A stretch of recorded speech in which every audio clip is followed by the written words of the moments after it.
Puji Tuhan, salam revival Bapak Ibu Saudara yang kasih oleh Tuhan. Mari kita terus bangkit, semakin bersemangat di dalam mengiring Tuhan. Hari ini kita akan bersama-sama melihat dari kebenaran firman Tuhan di dalam Amsal pasal 3 ayat yang pertama.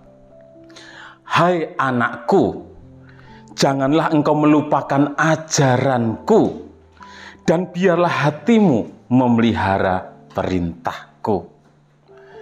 Puji Tuhan, di dalam Amsal pasal 3 ayat yang pertama ini diawali dengan kata hai anakku. Setiap orang tua pasti memiliki harapan agar anak-anaknya hidup bahagia. Setiap orang tua pasti memiliki kerinduan agar anak-anaknya memiliki hidup yang penuh dengan damai, penuh dengan sejahtera. Dan agar harapannya tersebut terwujud, agar harapannya tersebut tercapai, ada banyak orang tua yang memberikan nasihat kepada anak-anaknya. Nasihat juga merupakan salah satu bentuk tanggung jawab orang tua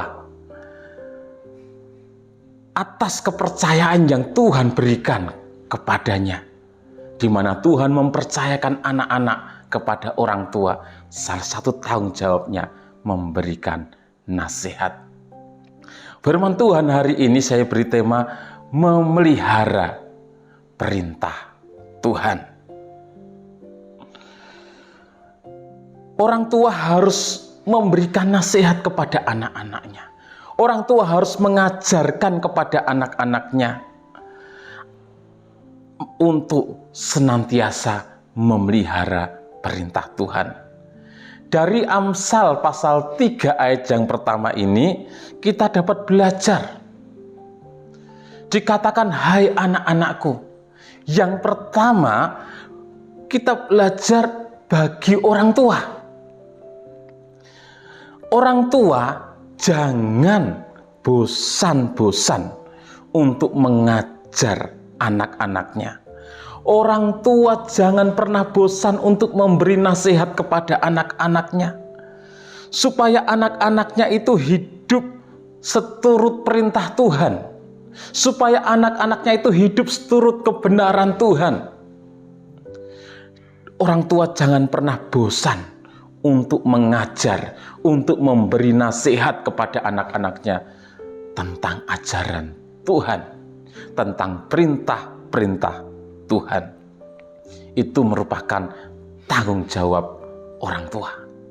Di dalam Ulangan pasal yang ke-6 ayat 6 dan 7 di sana dikatakan, Ulangan 6 ayat 6 dan 7, apa yang kuperintahkan kepadamu pada hari ini haruslah engkau perhatikan, haruslah engkau mengajarkannya berulang-ulang kepada anak-anakmu dan membicarakannya apabila engkau duduk di rumahmu, apabila engkau sedang dalam perjalanan, apabila engkau berbaring, dan apabila engkau bangun. Itulah yang menjadi perintah Tuhan bagi orang tua, supaya sebagai orang tua mengajarkan berulang-ulang, membicarakan berulang-ulang kepada anak-anaknya, mengajarkan, menasihati anak-anaknya tentang perintah-perintah Tuhan. Dikatakan apabila sedang dalam perjalanan, apabila sedang berbaring, apabila sedang bangun, apabila sedang duduk. Jangan pernah bosan untuk mengajar, memberi nasihat kepada anak-anak kita. Itu adalah salah satu tanggung jawab orang tua, mengajar anak-anak tentang perintah-perintah Tuhan, mengajar anak-anak tentang kebenaran firman Tuhan. Kalau sebagai orang tua kita tidak melakukan tugas dan tanggung jawab yang Tuhan berikan, kita tidak mengajar anak-anak kita tidak menasihati anak-anak kita membiarkan anak-anak kita hidup terserah. Kan sudah besar, bisa memilih sendiri. Tidak seperti itu. Kalau kita membiarkan mereka, tidak mengajar, tidak mendidik, tidak menasihati mereka, Tuhan akan meminta pertanggungjawabannya kepada kita sebagai orang tua. Di mana Tuhan sudah mempercayakan kepada kita anak-anak, sudah menitipkan kepada kita anak-anak. Kalau kita tidak melakukan tanggung jawab kita, tidak mengajar, menasihati mereka tentang kebenaran firman Tuhan, maka Tuhan meminta pertanggungjawaban kepada kita, orang tua. Di dalam 1 Samuel pasal yang ketiga, ayat 11-14 di sana dituliskan, 1 Samuel 3 ayat 11-14. Lalu berfirmanlah Tuhan kepada Samuel, ketahuilah, aku akan melakukan sesuatu di Israel, sehingga setiap orang yang mendengarnya akan bising kedua telinganya. Pada waktu itu aku akan menepati kepada Eli segala yang telah kufirmankan tentang keluarganya dari mula sampai akhir. Sebab telah kuberitahukan kepadanya bahwa aku akan menghukum keluarganya untuk selamanya karena dosa yang telah diketahuinya, yakni bahwa anak-anaknya telah menghujat Allah, tetapi ia tidak memarahi mereka. Sebab itu aku telah bersumpah kepada keluarga Eli bahwa dosa keluarga Eli takkan dihapuskan dengan korban sembelihan atau dengan korban sajian untuk selamanya. Bapak, Ibu yang dikasihi oleh Tuhan, kalau kita membaca ayat ini, sungguh memprihatinkan. Eli seorang imam, Eli seorang pelayan Tuhan yang setia. Dia melayani Tuhan di rumah Tuhan yang ada di Shilo. Dia dengan setia melayani Tuhan. Dia mengajar kepada umat tentang kebenaran Tuhan. Eli mengajar kepada umat Tuhan tentang perintah-perintah Tuhan. Tetapi Tuhan akan menghukum keluarga Eli ini. Dosanya tidak bisa dihapuskan dengan korban sembelihan atau korban bakaran. Kenapa? Karena Eli tidak melakukan fungsinya, tidak mengajarkan anak-anaknya, tidak menasihati anak-anaknya tentang kebenaran Tuhan. Tidak menasihati anak-anaknya, tidak mengajar anak-anaknya dengan perintah-perintah Tuhan. Eli, seorang pelayan Tuhan, seorang hamba Tuhan yang setia. Dia mengajar umat-umat Tuhan, mengajar jemaat Tuhan. Tetapi anaknya hidup di dalam dosa. Dikatakan anaknya menghujat Allah. Anaknya yang bernama Hofni dan Pinehas hidup dalam kedursilaan, hidup di dalam dosa. Tetapi dikatakan Eli tidak memarahinya. Eli tidak menasehatinya. Eli tidak mengajar tentang perintah Tuhan.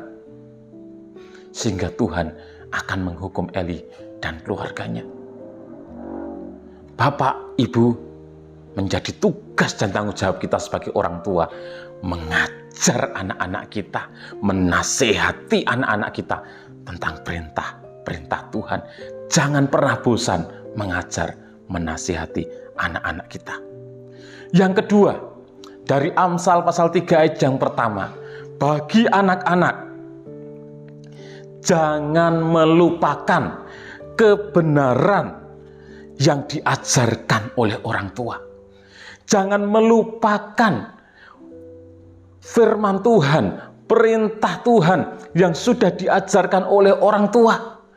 Tetapi mari kita pelihara, kita pegang, kita lakukan dalam hidup kita.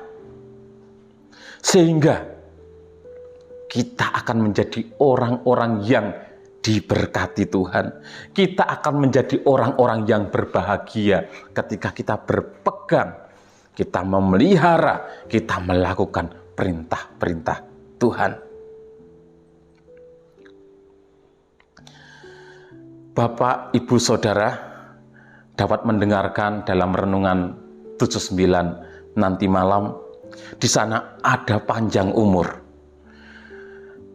dan usia lanjut serta sejahtera yang Tuhan berikan. Mari Bapak Ibu, kita bukan hanya mengajar, kita bukan hanya memberi nasihat kepada anak-anak kita, tetapi kita harus menjadi teladan di dalam melakukan, memelihara perintah-perintah Tuhan. Mari bagi anak-anak, taatilah orang tuamu. Pegang dan lakukanlah setiap perintah Tuhan, setiap kebenaran yang sudah diajarkan oleh orang tuamu. Pelihara, pegang, dan lakukan. Ketika kita, orang tua, anak-anak, memelihara perintah Tuhan, hidup di dalam kebenaran Tuhan, maka akan terjadi revival, akan terjadi kebangunan rohani, akan terjadi kebangkitan di dalam setiap pribadi, baik orang tua maupun anak-anak. Akan terjadi revival, kebangunan di dalam setiap keluarga. Akan terjadi kebangunan rohani di gereja GPD LSAD Magelang. Mari terus pelihara perintah Tuhan, kita lakukan dengan setia dan dengan semangat yang berkobar-kobar. Biarlah roh kita menyala-nyala untuk melayani Tuhan, untuk melakukan, menghidupi perintah-perintah Tuhan. Tuhan Yesus memberkati. Terima kasih kepada Bapak Ibu Saudara yang sudah mengikuti Renungan 79, kiranya dapat menjadi berkat bagi kita semua. Bagi Bapak Ibu Saudara yang ingin didoakan dengan pokok doa tertentu, atau bagi Bapak Ibu Saudara yang ingin menceritakan kesaksian, baik mujizat kesembuhan, pemulihan masalah keluarga, dan lain sebagainya, dapat menyalurkan melalui chat WhatsApp di nomor 0813 2742 0088. Mari kita berdoa. Terima kasih Tuhan buat kasih dan kemurahan-Mu bagi kami. Kami bersyukur buat firman-Mu yang kembali mengingatkan kepada kami orang tua. Untuk kami tidak bosan-bosan mengajarkan dan menasihati anak-anak kami dengan perintah-perintah-Mu. Memberitakan, menyampaikan perintah-Mu, firman-Mu, kebenaran-Mu kepada anak-anak kami. Bahkan kami menjadi teladan di dalam melakukannya. Bersyukur bagi kami anak-anak, Engkau mengingatkan kepada kami untuk kami mentaati orang tua kami, untuk kami memegang, melakukan, memelihara setiap perintah-Mu yang sudah Engkau ajarkan melalui orang tua kami, kebenaran-Mu yang sudah Engkau ajarkan melalui orang tua kami. Terima kasih Tuhan, kami percaya Engkau ada di dalam kami. Hidup kami akan berbahagia, hidup kami mengalami sejahtera ketika kami memelihara perintah-Mu Tuhan. Akan terjadi kebangunan di setiap pribadi, orang tua, anak-anak, di setiap keluarga, bahkan di gereja ini, bahkan di bangsa kami, ketika kami dengan setia, dengan semangat memelihara perintah-Mu. Terima kasih Tuhan, memberkati seluruh umat-umat-Mu, berikan kemampuan untuk taat kepada Engkau dan firman-Mu. Di dalam nama Tuhan Yesus Kristus, kami terima firman-Mu dan kami lakukan dengan penuh ucapan syukur. Haleluya. Amin.